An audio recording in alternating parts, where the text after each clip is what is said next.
Nasabat ang 17 milyong pisong halaga ng shabu mula sa isang notorious drug suspect sa isinagawang buy-bust operation ng mga otoridad sa M. Logarta Street, Barangay Subang Daco, Mandaue City, Cebu.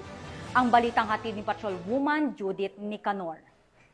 Nasabat mula sa isang notorious na drug suspect ang tinatayang 17 milyong halaga ng hinihinalang shabu sa sinagawang buy-bust operation ng kapulisan ng Mandaue City sa M. Logarta Street, Barangay Subang Daco, Mandaue City, Cebu nito lamang nakaraan.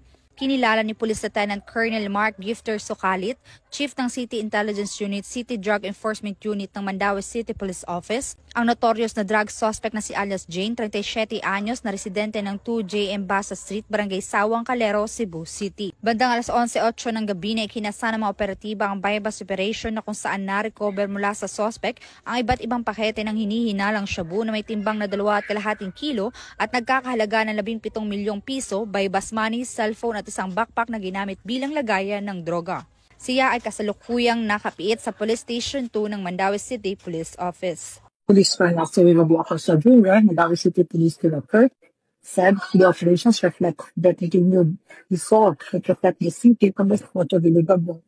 He said that the MCPO will remain aggressive yet local in the operation. The communities deserve a safe environment free from the influence of illegal drugs.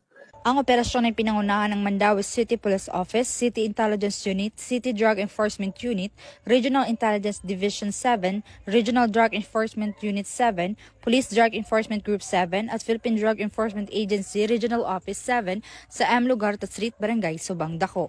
Ang matagumpay na operasyon ay patunay lamang ng mga kapulisan ng Central Visayas ay patuloy sa kanilang mga operasyon laban sa iba't ibang uri ng kriminalidad tungo sa isang mapayapang bagong Pilipinas. Mula dito sa Mandaue City Police Office, ako yung Police News Network Correspondent, Patrolwoman Judith Nicanor, alagad ng batas, tagataguyod ng balitang pulis.